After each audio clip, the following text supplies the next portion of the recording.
E aí pessoal, tudo bem? Aqui é o professor Antônio da Vencer Editorial e nós estamos aqui mais uma vez para resolver 5 questões aí da prova 4. Caiu para o cargo de técnico manutenção mecânica. Essa prova ela foi aplicada em dezembro de 2014, ok? Questões bem recentes para que vocês se preparem melhor para o próximo concurso, ok? Então vamos começar então com a questão 21, que é uma questão de números significativos, né? Aquele comecinho ali de metrologia, tá? Uma questão simples ali que a gente mata facilmente aqui lendo o enunciado. Então, 3 medições realizadas em um laboratório apresentaram os seguintes resultados: 23.507 milímetros, 0,00045 milímetros e 98,300 milímetros, tá? Então, deixa eu pegar um marca-texto aqui, pessoal. Então, aqui observando rapidinho aqui, ó, nesse primeiro número, nós observamos que os dois números aqui à esquerda da vírgula são significativos e os 3 à direita também são, tá? Então, de acordo com essa regra aí, ele diz que os números inteiros à esquerda da vírgula, todos eles, se não for 0, são significativos. Então, nós temos um caso aqui de um número com 5 algarismos significativos. Podemos então eliminar as alternativas A, alternativa B e alternativa C, ok?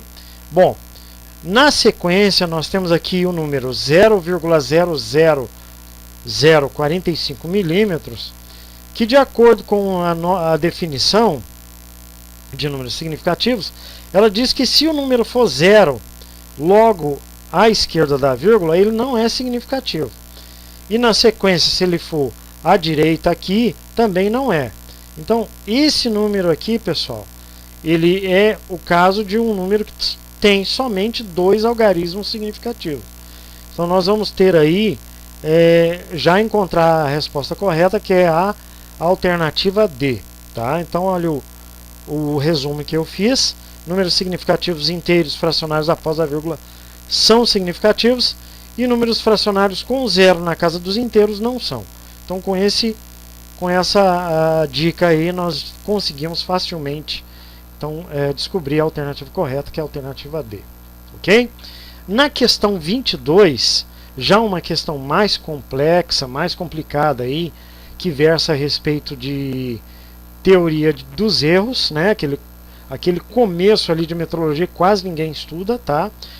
Ela foi um pouco bem complicada devido a esse fato, porque a gente precisa saber algumas fórmulas ali, e essas fórmulas elas são bem parecidas com as fórmulas de estatística, tá ok? Então, de acordo com o resumo aqui que eu fiz, né, vamos ler bem, com bastante atenção o enunciado. Para conhecer o erro sistemático de uma balança, uma massa padrão de 1000 gramas com incerteza de 0,01 grama foi pesada 16 vezes. Sendo que a média que foi obtida nessas 16 pesagens foi de 1002 gramas. Verificou-se que a tendência da balança é igual a 2,3 gramas e a repetitividade é igual a 0,96 gramas. Ok. Bom, começando, ele quer saber o quê? O resultado dessa medição. Então, o resultado dessa medição aí, nós podemos expressar o resultado dessa medição, o resultado esperado pela média ocorrida das pesagens menos o resultado do valor verdadeiro, que nada mais é do que a tendência, ó, ele só deu um outro nome aqui no enunciado, ele falou que é tendência, mas é o resultado do valor verdadeiro esperado, que é 2,3. Então, subtraindo esses dois números, nós vamos obter então um número que é 999,70 gramas. Então podemos eliminar facilmente as alternativas C, D e E, ok? Então ficamos então com as alternativas A e B. Bom, pessoal, agora para a gente saber qual é a alternativa correta, nós vamos ter que recorrer à fórmula para calcular a incerteza de medição, que nada mais é do que a repetitividade, ó, a repetitividade do valor esperado, dividido pela raiz quadrada da quantidade de vezes que foi executada essa medição. Então, substituindo esses valores, nós vamos ter então uma incerteza de medição de 0,24 gramas, que é a alternativa B, a correta. Beleza? Então uma questão difícil, complexa aí, que precisou que o candidato soubesse essas duas fórmulas aí para resolver a questão. Beleza? Bom, a questão 23 é mais uma questão de metrologia. É uma questão simples que versa a respeito dos conceitos dos instrumentos de medição. Tá? Então essa resposta aí, nós encontramos ela no vocabulário internacional no vocabulário de metrologia do Inmetro. Ok? Então lá ele fala a respeito da condição limite de funcionamento de instrumento, que é exatamente isso aqui que ele está descrevendo no enunciado. Então, como vocês perceberam, eu já dei a dica de qual é a alternativa correta. Eu pus aqui um resumo, vamos dar uma lida no resumo para ver se a gente, e no enunciado para ver se a gente identifica, né? Então, a condição de funcionamento de um instrumento de medição deve suportar sem dano e sem degradação das suas propriedades metrológicas especificadas. É a condição do quê? É a condição de limite de funcionamento, estipulada de funcionamento, seletividade, funcionamento de referência ou regime estável. Bom, olha a definição, lá no vocabulário de metrologia do Inmetro. O limite de funcionamento de um instrumento, o limite de funcionamento de um instrumento, é dado pela condição limite em que o instrumento deve funcionar sem dano das suas propriedades essas que são as propriedades metrológicas que satisfaçam uma boa leitura. Então, o item certo, né, o item correto, né, pessoal, é o item A, beleza?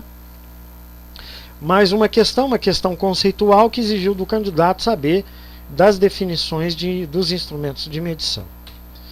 Na questão 24, nós temos aqui uma questão bem simples, tá, pessoal? Por eliminação, a gente resolve facilmente essa questão. Então, vamos ler o enunciado. Em uma indústria mecânica, deseja-se monitorar 3 grandezas por meio de instrumentos apropriados. A primeira grandeza a ser monitorada é a velocidade de rotação de um eixo. Ora, para medir a velocidade de rotação de um eixo, você vai precisar de um instrumento de medição. Mas não é o torquímetro, porque o torquímetro ele é um instrumento que mede torque, não velocidade de rotação. Então podemos eliminar facilmente as alternativas A, D, e também podemos eliminar a alternativa E, porque goniômetro, pessoal, é um instrumento de medição para medir ângulo e não velocidade de rotação, ok? Bom, na sequência, a intenção é medir a pressão em uma linha de vapor. Bom, pessoal, para medir pressão, nós temos que medir, não podemos medir com termômetro, né? Então está eliminada a alternativa C. Então nós chegamos facilmente à resposta, que é a alternativa B, ok? Então olha aqui, ó, o resumo que eu preparei. Instrumento de medição, tacômetro vai medir a rotação, tubo de Bourbon vai medir a pressão e relógio comparador, que é o último, né? Ele vai medir então o movimento de uma superfície plana. Ok? Fácil, fácil. Então a alternativa correta é a alternativa B. Na questão 25, né, nós temos uma questão de elementos de máquina que eu vou comentar aqui e eu quero comentários aí para ver se vocês concordam. Então ele fala a respeito de um mecanismo que é movimentado através de um par, coroa, parafuso sem fim. Tá, ok? Então olha aqui, pessoal, as alternativas. O que ele pergunta? Considerando-se que o par não dissipa energia, verifica-se que no eixo ao qual está acoplado esse parafuso sem fim, a potência será maior, a potência será menor, a velocidade de rotação será menor, o torque será maior ou o torque será menor?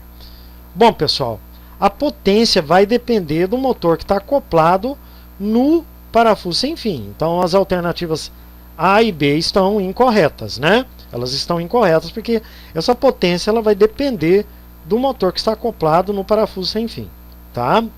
A velocidade também é outro parâmetro que vai depender do motor que está acoplado ao parafuso sem fim, né? O conjunto todo ele serve para o quê? Olha aqui a função do conjunto parafuso sem fim. Ele serve para transmitir potência. Então ele transmite, ele não vai gerar essa potência. Ele pode controlar movimento ou ainda ele pode reduzir a velocidade do elemento, né? Então as alternativas A, B e C estão incorretas porque esses parâmetros aí eles dependem do motor que vai estar acoplado a esse mecanismo, que é o parafuso sem fim, tá? Agora, olha aqui que interessante. Restou as alternativas D e E. O torque vai ser maior? O torque vai ser menor? Bom, pessoal, aí a gente vai ter que ler o enunciado de novo, tá? Bom, a peça está fixada no eixo da coroa. Geralmente a coroa ela tem o diâmetro maior, tá? Então, como o diâmetro é maior, então o torque também tem por consequência ser maior, porque o torque depende do raio. Então, como ele está perguntando a respeito do eixo, então o torque vai ser menor. Então chegamos na alternativa E, que é a alternativa correta, porque o eixo vai ter o diâmetro menor. Logo, o torque vai ser menor também. Beleza? A última questão que a gente vai comentar, que é a questão 26, é uma questão de elementos de máquinas também. Tem também algum... esse assunto também ele versa em algumas partes também de usinagem, tecnologia mecânica. Ela é bem simples. Fala então a respeito do módulo de uma engrenagem. Então vamos ler. O parâmetro padronizado que serve de base para definir as características geométricas de um dente para as engrenagens de dentes retos é o módulo. Tá? Então o que é o módulo? Pessoal, módulo é a razão entre o diâmetro primitivo e o número de dentes. Tá? Então olha aqui, ó. Esse parâmetro é definido pela razão. Razão. O que é a razão? É a divisão entre o diâmetro primitivo da engrenagem e o número de dentes. Então a alternativa correta é a alternativa C. Beleza? Uma questão simples aí que nós chegamos na alternativa correta sabendo então o conceito de módulo de uma engrenagem. Beleza? Bom, pessoal, espero que vocês comentem, espero que vocês gostem e nos vemos no próximo vídeo aí que eu vou estar publicando aí nos próximos dias, beleza? Então até a próxima, ok?